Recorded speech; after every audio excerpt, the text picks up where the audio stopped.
No Avenger fazed him. Countless planets fell in his wake. But over the course of his long and bloody mission, there was one man that the Mad Titan recognized as a threat, as something to fear. One man whose name he remembered out of the countless beings that fought him along the way. Today, we're going to explore the dynamic between Thanos and that man, Iron Man, and why they are two sides of the same coin, why they both inspire genuine fear in each other, and why Tony is the only Avenger Thanos ever feared.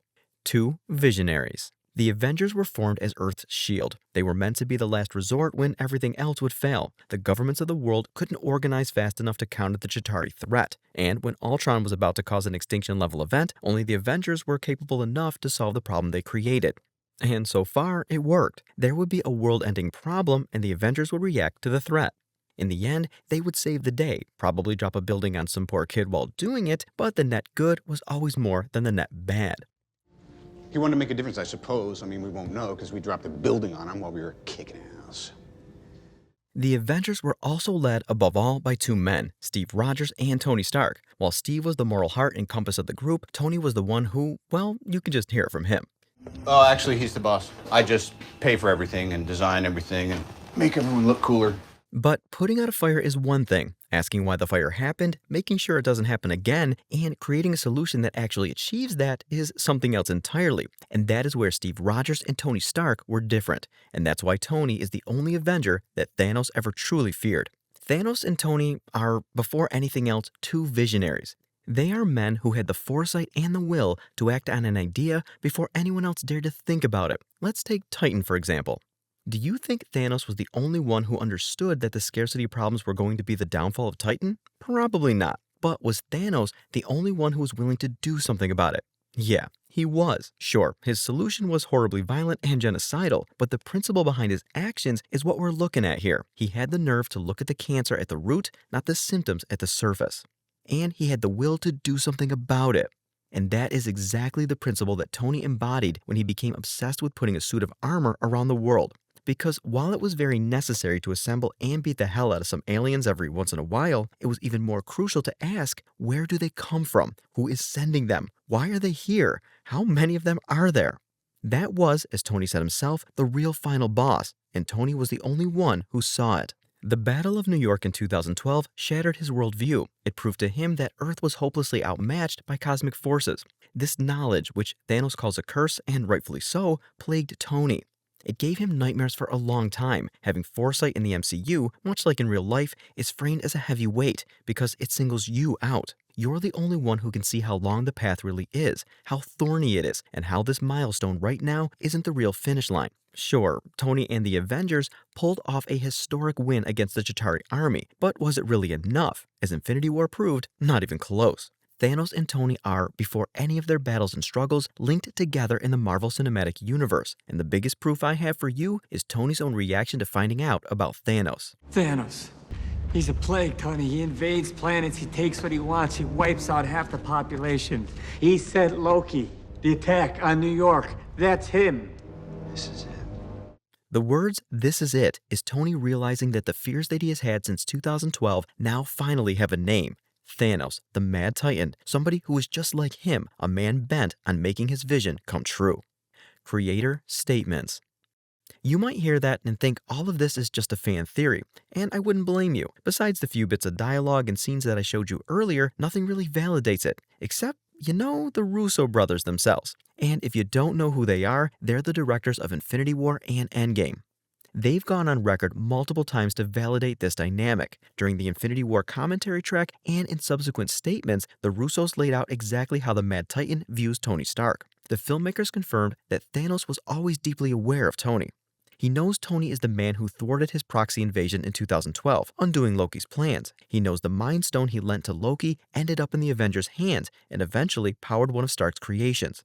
And this is just my personal theory, but I think he knows that Tony and the Avengers had the Tesseract too. He also knows that Tony is the one who launched a nuclear warhead into the Chitauri mothership, obliterating a chunk of Thanos' army. But it goes a lot deeper than just realizing a threat on the battlefield. The Russos described Thanos at the start of Infinity War as having shed his armor to become a holy warrior. That's really interesting phrasing, because in the monk-like state, Thanos doesn't go out of his way at all. He doesn't kill anyone who isn't necessary to put down. And what defines someone is necessary to kill. whether or not they're a threat to his vision. And the directors confirmed that Thanos views Tony as exactly that kind of threat. The Russos emphasized that they intentionally designed Thanos and Tony to be two sides of the same coin. They confirmed that Thanos recognizes Tony as a fellow futurist. The Mad Titan lived in Tony's brain for 6 years as a nameless, looming dread, and Thanos recognized that Tony was the only being in the universe frantically trying to prepare for his arrival. And this confirmation from the directors shifts the context of their entire rivalry, because it proves that Thanos didn't look at Earth and see a team of mighty heroes, even when an Asgardian god was among that lineup. No, he looked at Earth and saw one man in a suit of armor standing in his way, because he had the one weapon that was more dangerous than a vibranium shield, a gamma monster, or a magical axe that nearly killed him once. A mind that could play the long game just as he was. Intertwined history. To truly understand why Tony Stark is the only Earthling whose name Thanos knows, you have to look at how their histories violently collided. Thanos is, for all intents and purposes, the architect of Tony Stark's trauma. The Chitauri invasion didn't just introduce aliens to the MCU, it fundamentally rewired Tony's brain. From Iron Man 3 through Civil War, every erratic decision that Tony makes, from building the Iron Legion to signing the Sokovia Accords, is driven by the PTSD instilled by Thanos' army. Conversely, Tony is the architect of Thanos' first true defeat. I've talked a lot about the Battle of New York, but it was the birthplace of Thanos' fear of Tony. Wiping out the Chitauri Armada with a nuclear missile wasn't just a victory, it was a loud, defiant statement sent straight into the cosmos that Earth would not be easily taken. After all, to challenge humanity is to court death. Because of this intertwined history, Tony is the only Avenger Thanos actually registers. Think about the heavy hitters on the Avengers roster and why Thanos dismisses them. He isn't afraid of Thor because Thor is driven by emotion, ego, and a thirst for vengeance, fatal flaws that Thanos easily exploits. It is something Odin saw in Thor too, a great power, but a volatile heart.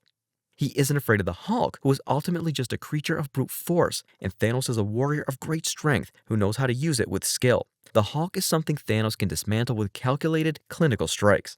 He isn't intimidated by Captain America's unwavering righteousness because righteousness without the power to back it up isn't anything to fear. At the end of the day, he is just a soldier, super or otherwise. But when Thanos steps onto Titan and Doctor Strange mentions our will, Thanos is genuinely surprised. Our? He asks. He doesn't know Peter Parker. He doesn't care about Peter Quill. The only person he recognizes, the only one he greets by name, is Stark. Aside from the Odin theory, the idea that Thanos waited for the Allfather to die before making his move, Tony is the only figure in the cosmos who dictated Thanos' timeline. Thanos knew that as long as the man who blew up his mothership was alive and preparing, the future he imagined for the universe wasn't a certainty, it was up in the air. The Battle of Adaptation. The first time these two come face to face, all of these deep-seated emotions finally burst. Like I said, Tony is the only Avenger Thanos recognized by name, and Tony was just as surprised to hear Thanos acknowledge him by name. When the dust settles and the moon is shattered, it's just the two of them. This fight is crucial because it illustrates exactly why Thanos respects Tony. You have my respect, Stark. It's a battle of intellect and adaptation, not just raw power. Think about it. What character has truly challenged Thanos? Who did he take seriously? Earlier in the film, we watched Thanos effortlessly swat away characters like Drax, Nebula, and even the Hulk using nothing but overwhelming physical dominance and the raw output of 1 or 2 Infinity Stones. They aren't even able to land a single scratch on him. The only exception to this is Doctor Strange, who Thanos most definitely took seriously when he fought him, utilizing various strategies and the full output of the Infinity Gauntlet in order to outwit the sorcerer. But Tony doesn't wield magic, and he is no Asgardian. He is just a man in a nanotech armor, but he uses it to its fullest potential. Tony's Mark 50 suit is a fluid problem-solving engine, and this is my personal analysis, but I think the way this fight goes says a lot about their dynamic also. Every single time Thanos overpowers Tony, he reshapes his armor to counter it, forming shields, binding Thanos' hand to prevent him from closing his fist, and anchoring himself to the ground to withstand a cosmic blast from the Power Stone itself. Thanos doesn't fear the repulsors in his armor or the reactor in his chest. He fears his relentless brilliance. Tony pushes the Mad Titan harder than any other mortal, culminating in a vicious combo that finally scratches Thanos' cheek. Thanos mocks him, but the underlying truth is there. A man in a metal suit just drew blood from someone who is virtually a god, holding 4 Infinity Stones. When Thanos finally overpowers Tony, stabbing him through the abdomen, he just rests his hand on Tony's head and promises him that at least half of humanity will survive. Personally, and again, just my analysis, I took this as a sign of respect from him, because even when Thor overpowered him, and by the way, Thor's someone he had to use the gauntlet against too, he just mocked his desire for revenge by telling him that he should have gone for the head. The ultimate sacrifice. The resolution of this rivalry is perfect. It culminated 3 phases worth of history in a masterpiece of narrative payoff. 5 years after the devastating failure in Wakanda, it is Tony Stark, not a god, not a super soldier, and not a sorcerer, who cracks the mechanics of time travel. He solves the quantum equation in his living room, undoes the snap, which is essentially Thanos' life work, and proves once again that his greatest weapon is his mind, a fact Thanos is deeply aware of. But this realization sets the stage for a final confrontation. Rather than having 2014 Thanos simply burst into the modern timeline, his arrival is a slow burn of dread. As the Avengers successfully execute their heist and believe that they have won, the shadows of the Sanctuary 2 quietly breach the quantum gate. Thanos' introduction into the 2023 timeline is gradual. He methodically steps out of the wreckage, letting the weight of his inevitability crush the fragile hope the Avengers just built. The curse of knowledge has come full circle. The nightmare Tony spent a decade preparing for is sitting quietly in the rubble, waiting for him. When they clash for the final time, the physical fight mirrors their philosophical differences. Captain America, Thor, and Iron Man give it everything that they have, but raw power is no longer enough to stop a Thanos who knows his destiny is at risk.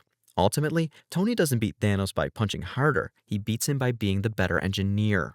In the frantic final seconds, Tony uses a brilliant nanotech reversal, a move nobody, except perhaps one sorcerer, saw coming, to transfer the Infinity Stones from Thanos' gauntlet to his own.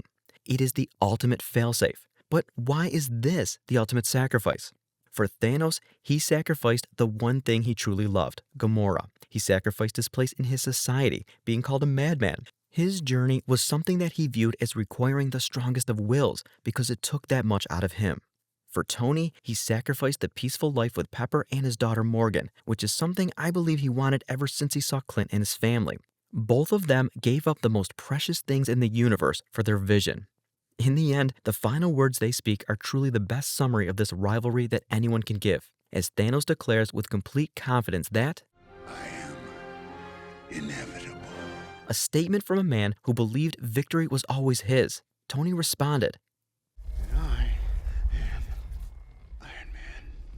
proving to Thanos that whatever inevitability he believed he had, whatever grand plan he designed, and whatever he sacrificed, it wasn't enough. Because while Thanos had the Infinity Stones, the perfect weapons, Tony was still the better man. And that is why, when the dust settles, both die, but only one of them fades out victorious.